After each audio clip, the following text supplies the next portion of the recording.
Every area of struggle is an alarm system that ignorance is locking. The moment you replace ignorance with knowledge, you will discover that doors will begin to open.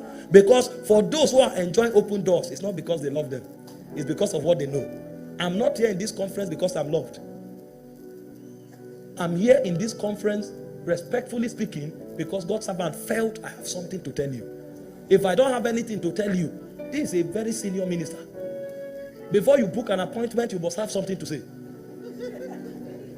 If you make the mistake of assuming, see our generation, people are buying cream. Their skin is glowing. They are in salon. Eyelashes is sharp like razor blade. Nobody cares about your eyelashes if it has to do with rulership. Your skin can glow, you'll be a bodyguard. And I'm not saying there's anything wrong with being a bodyguard. Your skin can glow, you will be a cleaner. Everybody who has a place on the table came with value. It's not your skin they use to recruit you, it's your certificate. What do you know? That's what they are saying. If you don't have something, if you don't have understanding, sir, you will go nowhere. And the problem is that we are not investing energy where it matters. Is it wrong to have a good haircut? No. Is it wrong to have good skin? No. Is there anything wrong in dressing well? No, there's nothing wrong. Everybody should do that. It's part of excellence. However, if there's nothing in your head, that looks is a waste. He said, because you are wiser and more discreet, he said, rule over Egypt. Not because I know you by blood. Not because I love you. Not because you are my relative. I don't even know where you came from. It was many years later that Joseph came to him and said, I'm from Israel. My father is suffering somewhere. They are coming. You have a father? Okay, bring them. So the man didn't know where he came from. His background was not a factor. Knowledge covered for it. Before you go and meet a person, some people will enter your office and greet you with your language first. Or Gaza, if you don't know anything, language won't help. It will not help. You enter an office where a system is working. You come, you say, Sanusa. Sanu, what do you know? Anya, what do you know? I've responded to your greeting. What do you know? This office is not running by language. It's running by understanding. Understanding is a law in the spirit. If you want to be fruitful, know something and be the best in what you know. This is why, as touching knowledge, you don't rest until the day you leave here. You keep learning every day, because the key to the next door is the understanding you acquired. You can be young, you can be old. Please know something. And don't just know anything. Know something that is relevant. Productivity resonates on understanding. It's a law in the spirit. Hard work is good, but the most hardworking people are not the richest people. And if you think it's a lie, go to where they are building. The people who work the hardest are those who are carrying blocks and sand. When they mix one pan, they say it's there 14 naira or 18 naira. Meanwhile, the engineer shows up and say, okay, do this, do this, do this, do that. And he goes away. He is earning over 1,000 times more than what all of them are earning put together. He worked hard in the university, but now he's talking. So hard work is good. But in addition to hard work, my brother, you need something else. There is a blessing. He said, the blessings of the Lord, it maketh rich and added no sorrow to it. So you must make sure that you carry a blessing on your life. There's a blessing we receive from the gospel. But in addition to that, there are systems and authorities that God put in place to bless us. This is why you cannot despise any channel through which there is a blessing. Your parents, elders in society, and spiritual authorities. When the devil wants to rob a generation, he teaches them rebellion. And so you find many children disobedient to parents. She walks to the house and says, Mom, wash the plate. I just make my fingers. I can't wash. Really? You are learned. You are civilized. So your mother who gave birth to you, she will cook, you will eat, she will pack the plate and wash it. And if mom wants to talk, say, come on, Mom, what's this? Your mother is afraid of you. You will die young. That's your gift. That's your gift. God has a gift for such people. You will die young. And if you escape young death, your children will torment you. So you have raised the curse in your bloodline. Any system that blesses, listen, when people rebel and despise them, keep quiet. I'm telling you, this generation, the devil is mentoring us to attack systems that bless. From parents to spiritual authority, and you think we know something. Revelation. and you find somebody stands up, he's attacking somebody that has served God for 30 years. Listen, all men make mistakes. When those who have labored for God make mistakes, pray for them.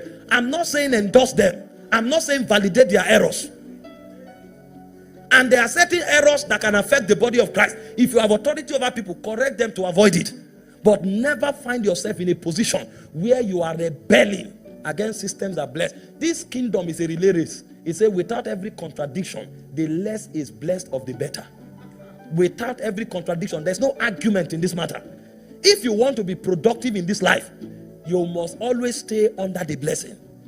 Because it is the blessing that causes you to prosper. The word blessed means empowered to prosper. I can tell you different junctions of my life, God used men to shift me. Only God makes men. Very true. Let us make man.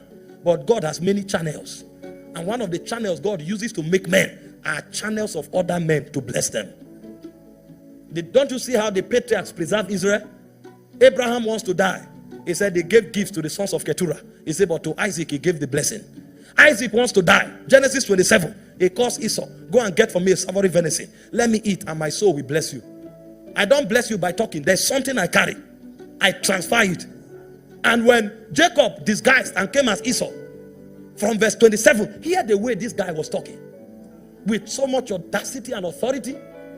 Look at Genesis 27:27. He said, and when he came near and kissed him, and he smelled his raiment and blessed him and said, see, the smell of my son smells of a field which the Lord has blessed. He turned the guy to be a field. From that moment, he stopped being an individual. He became a harvest ground. So anybody that comes to Jacob will be blessed. That's why Laban said, I've come to understand by divination, God bless me because of you. Because Jacob has become a field. Anybody can eat from him. Go to the next verse, verse 28. He said, therefore God give thee the dew of heaven. So the guy walked under open heaven perpetually. From that day, there's nothing like desert in the life of Jacob. Anywhere he goes, there's abundance. How can a man be like this just because somebody spoke? He said, and the fatness of the earth, and the plenty of corn and wine. In the next verse, he said, your brothers will bow to you. He made him the firstborn. By talking. By talking. Because blessings make men. When the devil wants to kill you, he will deny you and cut you off the channels of blessing. It is when you plant. So there is a time that controls other times. Seed time and harvest shall not cease. So many people don't know the time that matters. And they miss that time and they are struggling at every other time. If you miss the time that matters the most, every other labor is a waste. So there is the law of opportunity. You must discern it and you must walk in it. In John chapter 5 verse 4, the Bible speaking from verse 3 said, there was by the pool market, by the sheep market, a pool called Bethesda. And he said at a certain time in verse 4, he said the angel of the Lord came and troubled the waters. He said whoever gets in first is cleansed of whatsoever. So your problem as far as that pool is concerned is not the matter. It's your ability to discern the steering tower and to step in. You can imagine that a man was there for 38 years. He was not meant to be there for 38 years. He was there for 38 years because he couldn't discern the opportune time. So the reason that crisis is lasting and subsisting is not because the devil is strong. It's not because the problem is too big. The reason many are barren is not because things are too hard. Yes, things are hard in Nigeria. But if one person is succeeding, it means you too must insist to succeed. And most times, the reason many don't make it is because they waste the opportune time. When you should be studying, that's when you became creative that, oh, there are nightclubs in Abuja on Friday. And then every Friday you are driving. When your others are going for vigil, during the week people are studying, that's when you discover, oh, there's a cinema. And you use the season of study for cinema. And then when you are 35, you come and say, this life no fair. See the way things are. This government, this useless government. And then your friends that labored when they should, you now get offended at them. Imagine, he has 5 cars. He can't even dash anybody one. What kind of friend is that? See, he has money. Every day he's flaunting it. I went to Dubai. I went to London. So what should we do? Go to her. When you finish your bitterness, wake up. You are eating the fruit of your labor. It's not your friend's responsibility to feed you. And some people will go to ritualists and do chant to kill their friends. He is wicked. I imagine I went to beg him for 1 million. He didn't give me. And the next day I saw him in a launching. He gave 10 million. He can give 100 million in a launching if he wants to. It is not indebted to you. You have your responsibility to yourself to build yourself. You find other sisters who are serving God, trusting God to help them, keeping their virtue, keeping their lives. You were clubbing, going everywhere. You were, when time came to marry, you who was the diva, suddenly you are now looking for husband. Meanwhile, when God was telling you what to do, you didn't. And then you come now, you say, there are no men. There are many men. But men find wives, not ladies. He said, he who finds a wife. You don't become a wife when you are married. You become a wife to be found. And in the last 5 years, you didn't train yourself to be a wife. So even if the man sees you, God will hide his face to protect his destiny. I'm telling you, this realm is governed by laws. Don't miss your opportunity. Know what you should do when you should do it, and discipline yourself to do it. Diligence. Some people know so much, but they are not careful.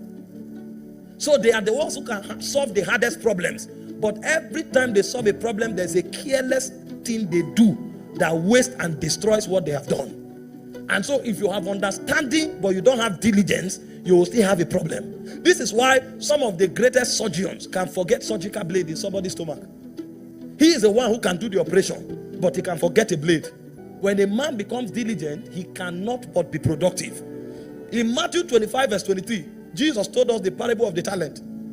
The master gave 5 to one, 2 to the other, 1 to the other. You'll be shocked that the one with the smallest coin is the careless one. The ones that had more were the ones who paid attention. And you know what Jesus kept telling them? Good and faithful servant. That was the credential. Good and faithful. They paid attention to details and they did what they were supposed to do. So what he was rewarding was not the gain they made. It was their faithfulness. That's what Jesus was rewarding. Good and faithful servant. The last one that was not faithful, he said the one he had should be taken from him and given to the one that had more and wanted to have. So the reason you find many people reducing to nothing is because they are not diligent. When God wants to test you with greatness, he starts with small. He gives you something small to see how you handle it. You want to be a pastor of 20 people, of 50 people, of 100 people, but they gave you one soul to follow up. And they asked you 3 months later, where is that brother that we say you should take care of? You say, which brother is that? They now remind you, you say, Kai, after the first week, I tried to reach him, but I don't know. Maybe I will check tomorrow. You can't keep one soul, and you want God to entrust you with 50. The brother they entrusted you with, you are now looking for him with the person who gave you. Some people as small as key, give them car key, keep it there. Come back 2 hours later, where is the key? They say, which key is that? No, there's something in your head that needs to come out, because if you can't take care of key, then you may never have a house. Because a slack hand makes poor, a diligent hand maketh rich. Because if you do the spiritual laws and you don't know the universal law, it will still not profit you. Seest thou a man? He didn't say, seest thou a Christian? He didn't say, seest thou a tongue talker? Do you know today that some bishops employ Muslims to do some work because they are the only one who know it? Carry a tongue talking person, you will be in church in the middle of service, generator will shut down. And the person will come and lie down and say, I'm sorry, sir. I'm sorry, sir. It's not about sorry. You have messed up the service. And when you check, they say, we didn't buy fuel. Hey, we wanted to buy fuel. We thought we would buy. You didn't buy fuel. You had the whole night and you didn't get fuel. That's the flimsy excuse some people give. They edit video to put online and they forgot to put the title of the message. Video is already online. Sometimes you give a direct instruction, remove this. They now uploaded it in a hurry. And when 20,000 people have seen it, he now comes and says, sorry, sir. When you finish crying, pack your load, you are sacked. The word does not run on, I'm sorry. The word run on, I can do it well. If you don't do it well, you will be sacked. That's the problem. CS down. You know why it says a diligent man stands before kings? Kings don't have time for nonsense. Because king-size errors cannot be forgiven. So it takes diligence to stand there. How many serious people do you think they say they're quick to apologize, they can save you? And many people have turned apology to their lifeline. I'm sorry. In one day you are I'm sorry 30 times. Yes, you are forgiven, but you are in the wrong place. Find where I'm sorry works, not here. Because what you are doing is affecting millions of people. It's called diligence. Any man who does not have diligence does not have a future. Careless with everything, careless. And he wants to be productive. It can't work like that. No matter how diligent you are, no matter how much you maximize opportunities, if you check the story of your life, there must be gaps you cannot explain. If you can explain everything about your life, God is not involved. And that your success is not genuine, it will soon finish. It will soon fail. There must be gaps that you cannot explain. And the fillers of those gaps, number one, is favor. And so when a man is productive and impactful to a very large extent, there's favor on his life. And there are things that engender favor. Now, let me show you a few things. Israel was in Egypt in captivity for at least 400 years. And suddenly, hear what happened. God, in fact, before the captivity, Genesis 15 verse 14, God told Abraham. See what God told Abraham. He said, and also that nation, talking about the nation that will come out of it, because this was where God entered the covenant with Abraham. He said, whom they shall serve. That's the nation that Israel shall serve, Egypt. He said, I will judge, and afterwards shall they come out with great substance. That's fruitfulness. God is telling Abraham, your children will serve a nation, I will judge that nation, and afterwards they will come out with great substance. But the question is, by what means will they come out with great substance? You now go to Exodus chapter 3 verse 21. God now started talking to Moses. I will use authority to judge them, but it will take another commodity for them to come out with substance. He said, and I will give these people favor in the sight of the Egyptians, and it shall come to pass that when they go, they will not go empty. So it will take power to judge Egypt, but it will take favor to carry substance. Your enemies can be judged, a nation can be judged, but you will still be poor. This is why you cannot negate favor if you want to have plenty and abundance. In Exodus 12:36, the Bible said, and God gave favor to the Israelites. And he said they spoiled the Egyptians. In fact, in the verse before, he said they went to them and asked them of gold and diamond. The question is, how can somebody who has been your slave all your life suddenly walk to your room and say, give me your gold? Are you mad? Is something wrong with your head? But you see, when favor is your life, protocol is suspended. When favor is your life, status quo is exonerated. That's why a slave can go to the master, give me that diamond, the one you use for your daughter's wedding, I need it. And the person brought it. That's the power of favor. You think you got the contract because you are the best? Maybe you should check the CVs that were submitted. If you saw them, you won't apply. Because you think you have experience. You came with 15 years experience. The person who is bidding that contract came with 40 years. You studied, you have a PhD, they have first class from Harvard. You know somebody, the president is his cousin. The reason they picked your contract is because something was speaking beyond the natural. And for those who will stand out, the supernatural must be superimposed. This is why those who are not in God, they know darkness. There are places they go with goats, they won't tell you. They know that there are invincible forces that control this realm. Even those who are not into idolatry, they know something about, you hear people talking about law of attraction. They are looking for different means to attract favor. So all these wealthy men, they are doing exercise and they say they are doing yoga meditation. You think they don't know what they are doing? They tell you, we are not religious. Who told you? Everybody worships a spirit. Everybody. You can modernize your own and call it yoga. I can keep my own tradition and come to church. All of us worship spirit because you must have favor. How do you think that Mark Zuckerberg created Facebook when he was nothing? He took over the world. He now created Thread and he failed. That is to tell you that this thing is beyond intelligence. If favor is not credited, you can have the biggest name. You can do everything right and still fail. What he designed now should be superior to what he designed as a student. How come the one he designed as a student succeeded much more than the one he designed as an established global influencer?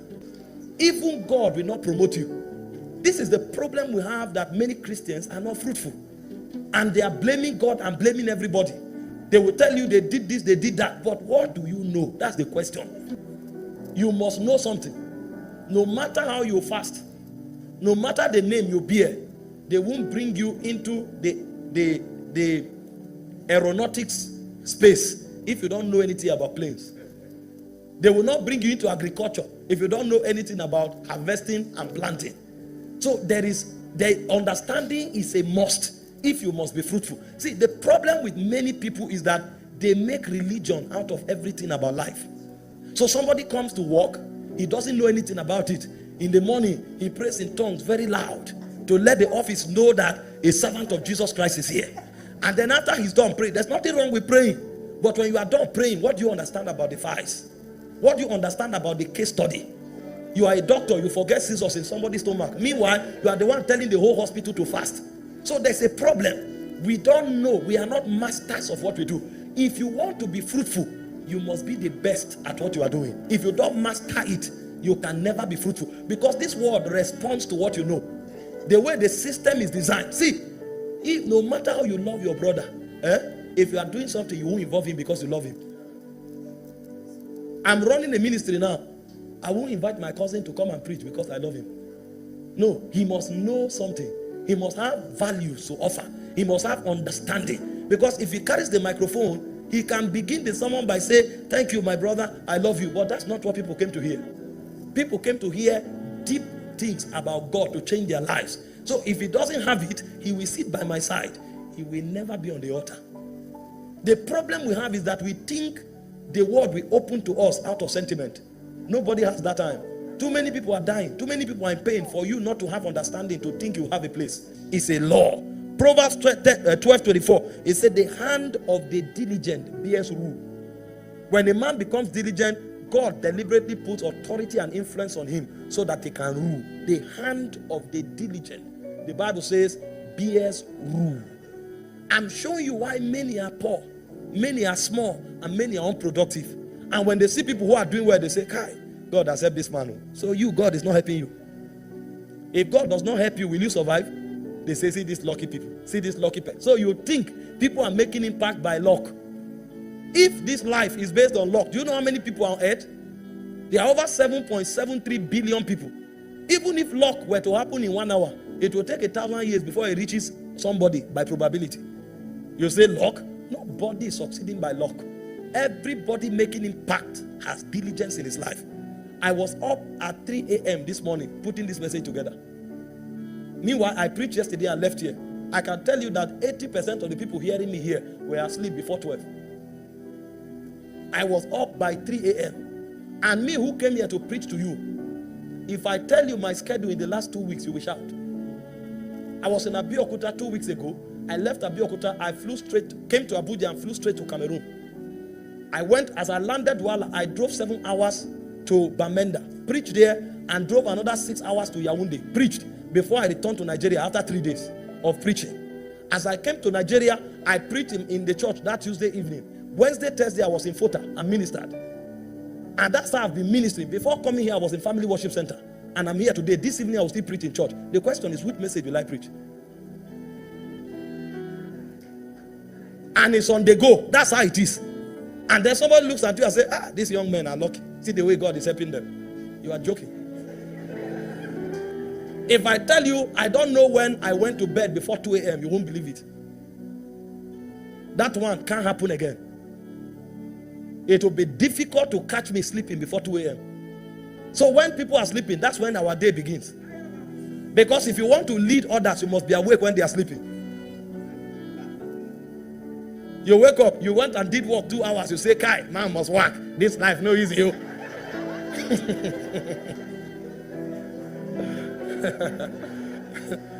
These are, I'm talking universal laws before I enter spiritual laws. Because most of us know only spiritual laws, we don't know universal laws. Most of these our fathers that you see making impact, go and check their schedule. They are in their 70s, but they are awake when you are sleeping. If you know how many things they control to stay where they are, you are wondering, what kind of thing is this? Because they have, like Paul, I beat my body. I bring it under subjection. I beat my body. I beat it. Because if I allow my body, I will be sleeping. If it were for what I want, I should be sleeping now. There are times when you are moving, your body is sleeping, you say, wake up. This is not time. There's work to do. Bishop Oyedepo said, somebody asked him, when do you rest? He said, when the job is done. And there's a law for rest. I'll talk about it. But I'm telling you, only rest when you have done the work. Because some people are not resting. They are lazing around. And it's because they don't pay the price of diligence. Work is left undone. They say they are tired. The hand of the diligent makes rule. You want to be productive, you must be diligent. Thank God for the perfume you are using. I know your perfume is worth 2 million. But if that's all you spread on your body, you are in trouble. When you are going to enter a place where your destiny will be decided, in addition to perfume, carry the fragrance of favor. Carry it. Carry it. It will change your life. There are many things that engender favor. Kind words provoke favor. Kind words. Kind words. You see why some people talk arrogantly and carelessly? They don't know they are mind their own destiny. Kind words. As simple as it is. If you want to be productive, my brother, my sister, you need a lot of favor. People won't receive you because you are the best. They will receive you because you are favored. Trust me, until Jesus comes, most of the best will be rejected. But there's no day a man who is favored will be rejected. Favor breaks protocols. Even royal protocols can be broken because of favor. And so if you want to be fruitful, make sure you obey the law of favor. Carry enough of it. It will change your story forever. Israel became mighty by favor. Esther saved the whole of Israel by the power of favor. This thing is not a gift. This system responds to what you know. This generation where you go on TikTok, you are seeing naked people. Your head is full of naked people. Everything is full of distraction. And you want to change a generation. An Arabian prince was talking recently and he said, if you find TikTok in China, all you will see on it is calculations and mathematical quiz and competition. It's only when you come to Africa that TikTok is about somebody naked. If any of such thing is found in that country, you'll be jailed. Because they want their children to think mathematics. So there's a law around it. They know how this thing works. So when you're on the internet, you are learning. You are not there wasting time. Because the world will respond to what you know. And your impact will be a function of what you know. Your fruitfulness is not a gift. It's a manifestation of the extent to which you know. If you don't know, you can't have impact. Genesis 41 verse 39. Joseph was in Egypt for at least 17 years of his life. When he came, in the prison alone, he was there for about 14 years. Nothing changed about his life. One moment before Pharaoh, he spoke and Pharaoh said, as much as God have shown you these things, he said, there is none as discreet and wise as thou art. The next verse will shock you. One encounter because of knowledge. See how he catapulted the man. He said, thou shalt be over my house. The question is, how about those who were working with Pharaoh for 30 years? They don't know as much as Joseph knows. So Pharaoh will not put you in charge of his house out of sentiment. He said, you will be in charge of my house, and according unto thy word shall all the people be ruled. How about your cousin, sir? How about your uncle? How about your auntie? It takes knowledge to rule. If I give the country to my uncle, we will die. The starvation will wipe out Egypt. So I love my uncle. I can send him monthly allowance. But if he has to do with ruling Egypt, he's the most discreet and wise person that will rule. He said, only in the throne will I be greater than you. What if his father's brother was alive? It doesn't matter. See, pursue knowledge. Understanding is a law in the spirit. The moment you know, the door will open. This is why many are not productive. Because they are careless about life, careless about destiny. Diligence is a law. The fourth law is the law of opportunity. Not everything works at every time. A man who is fruitful must know when to do what. In Ecclesiastes chapter 3 verse 1, the Bible said, oh my God, see, pattern your life after these things. So it said, to everything there is a season and a time for every purpose under heaven. If you miss opportunities, you will labor. You must have known the difference between Chronos time and Kairos time. You can use 9 months to prepare. If you miss 1 hour, that 9 months can be wasted. That's the power of the opportune time. The opportune time is so short that many miss it. So they are doing the same thing in the last 15 years because their opportune time comes after 4 years. And demons too are smart. They may not bother about you going to church every day for 9 months, fasting and praying. But when it's October, you must fall into immorality. And you don't know that they have studied your cycle. They know that your encounters come in October. So you can fast every day for 9 months. All the demons are waiting for October. The moment it's October 1st, somebody will call you. Are you still alive? You have forgotten me. You say, who is this? He said, it's Abigail now. Abigail. From where?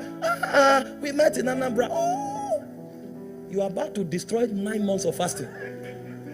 In 2 weeks, everything you say, Abigail, we agree. Abigail, we agree to meet you anywhere. And you send money. Abigail shows up. You go and fornicate. You come back and say, oh Lord, my God, oh, help me. You will cry. 9 months have gone. He will forgive you, but you will start the cycle next year. And that's how the devil has kept some people in one spot for 15 years.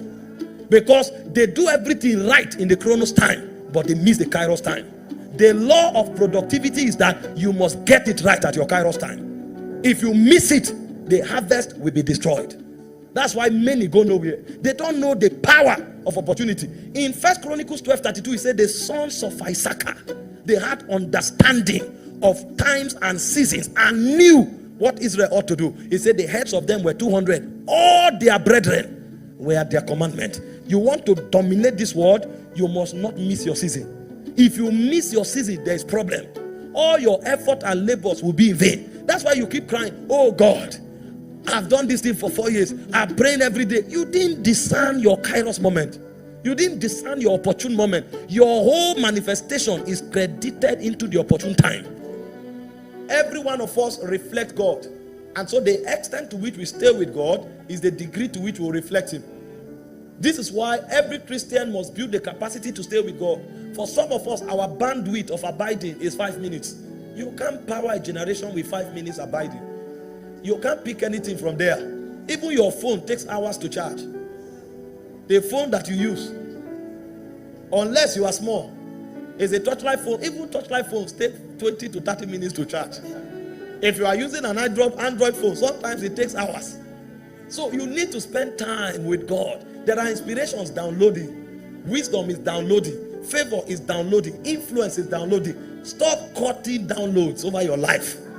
The Holy Ghost is putting something. It's at 30%, you have worked out. And so you keep having this idea that something will become, something will happen, and it never happens because the installation is never complete. And so one area you must build capacity is in the area of abiding. There's nothing wrong in sleeping in God's presence. If you are tired, sleep there. When you wake up, continue. Because even while you are sleeping, God can be working. The Bible says while men slept, the enemy came and sowed in the field. So if enemies can sow while you are sleeping, God can do much more. After all, Eve came out of Adam when he was sleeping. Sleep there, but by all means, increase your capacity in abiding. See, discipline yourself, teach yourself, train yourself to be humble. If there are practices you need to imbibe to force you into humility, imbibe it. At the end of the day, the extent to which you can be exalted is tied to the degree of your humility. It's not the devil that will fight you in this case, it's God. He said God resists the proud, but He giveth more grace, more ability to the humble. And so if you will build capacity, please, by all means, build capacity in the area of humility. If you lack favor as a Christian, you will struggle. He said, because of favor, they came out. Look at Acts chapter 2, verse 47. See why the children of God took over their world. You think they took over because they are apostles? There was favor given to them. He said they were praising God, having favor with all the people. And he said the Lord added to the church daily, such as should be saved. So their increase was a function of the favor that was upon their lives. The reason you try, you don't grow. You try, you don't prosper. Most times, favor is lacking. And there are systems that generate favor. One of the systems that generate favor is fasting. See, that's why when you tell Christians to do spiritual things they don't, they are in trouble. When you fast, it creates favor over your life. In Esther chapter 4, verse 16, Esther said to Mordecai, go and tell the people to take a fast for me. I too will fast for 3 days. And he said, afterwards, I will go to the king. If I perish, I perish. Because if you go to the king when you are not invited, he will kill you. And Esther chapter 5 from verse 1, he said, when Esther came in, when it was not the time for her to come, he said the king looked at her and found favor in her sight. And the king beckoned for her to come. And when Esther came, see what transpired in verse 3. This is somebody who is standing at the risk of being beheaded. So, and you know this king has this capacity. He was organizing a banquet. He called his wife, come and dance. And the wife didn't come. That was the last day she saw him. He stripped her of her status and immediately organized to marry another woman. So this king has that capacity. But Esther had done something that provoked favor. In verse 3, he said, the king said unto her, what wilt thou? Now, a man asks you, what do you want? You have not answered. The man now started answering for you. 2 Kings 7:1, a nation was besieged. Women were eating their children. And you know on earth, the purest love is between a mother and a child. That's the most unconditional love that exists. In fact, when the Bible is talking about love, it uses a mother and child as an example. Will a mother forget her suckling child? But women were eating their children, and the prophet spoke, by this time tomorrow, a cup of barley will be sold for 1 shekel. The prime minister said, I know about the window of heaven, but it's not possible. And they say, you will see it, you will not eat it. And in one day, the national economy turned. And unless God does not speak, if he speaks, the earth can be in darkness, a new earth can appear. That's the power of prophecy. Listen, when God is speaking, don't treat it casually. Learn to believe and to receive prophecy. Your life will change. And the last law is the law of rest. No matter how hardworking you are, you must spend time to rest. Otherwise, you will die before you harvest. The Bible said, even God rested. Genesis 2 verse 2. It said, and God rested from all his works. So you walk and then you rest. Don't rest before you walk. Walk and then what? Rest. So that you can be refreshed to do more. If you know these laws, your life will go from one level of glory to another level of glory. Because this is a 2 to 3 hour service.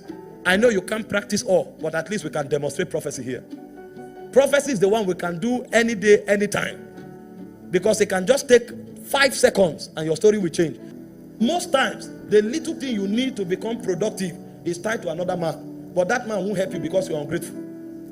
Most times, your next level is with somebody who sees you every day, but he will not remember to help you because you are not humble. So if you want to be fruitful, you must make sure you build values. Values are virtues that makes you stand out. And the moment those virtues begin to beam out of you, even kings will come to you. It says Gentiles will come to your light. It says kings will come to the brightness of your rising. And no king is empty-handed. When kings show up, they show up with abundance. And so when you want to be fruitful, please be careful. Know that fruitfulness is a function of value. If you study and look around you today, some of the most powerful men are the most humble men. They are the most generous men. They are the most kindest men. Because they know that there is something about value that is connected to fruitfulness. Because the outcome of your future depends on it. Today you find some people at the age of 80, they are going to the farm. My son, help me. What were you doing when you were 25? What were you doing when you were 30? I know there are people that calamity befell. And please hear this. If you find an elderly person, help them. It's not in your place to judge them. But I'm telling young people now, so that you don't get to 80 and find yourself there. How can you be begging at the age of 70? What did you do with the first 60 years of your life? Wasted opportunities. Wasted. And so there's no productivity. I don't know who God is talking to this morning. I'm a revivalist. I do a lot of fire ministration. But this has just been the burden on my heart. Because we are talking about fruitfulness. Listen, if you become wise, you will not allow any opportunity to pass you by. In fact, the proof of wisdom is your ability to discern windows of opportunity and maximize them. That's the proof of wisdom. You discern windows of opportunity and you maximize them. There are some windows that all you need to do is to greet respectfully. There are some other windows that all you need to do is to lend a helping hand. There are some other windows that all you need to do is to be rightly positioned. And you will discover that it will change the next 10 years of your life. Try to hear God to know the nature of ministration. There are times where I go to a place, from my greeting, I move straight into fire. But God wanted me to show you this principle, because some of you must be made. He wants to make you so that you can be a blessing to others. That's why he has led me to operate like this. But now somebody's story is about to shift. Hear me, and hear me well. Those of you who came to this conference with embargoes for 5 years, for 7 years, for 10 years, you have been on one spot. In the name of the Lord Jesus, I declare over you, standing on this altar and under the grace of God's servant, every embargo on your life breaks now. For some of you, it's the spirit of death. It has plagued your family. For some of you, it's the spirit of poverty. For some of you, it's near success syndrome. You are there, then it stops. I decree by the power of the Holy Ghost, every embargo on your life breaks now.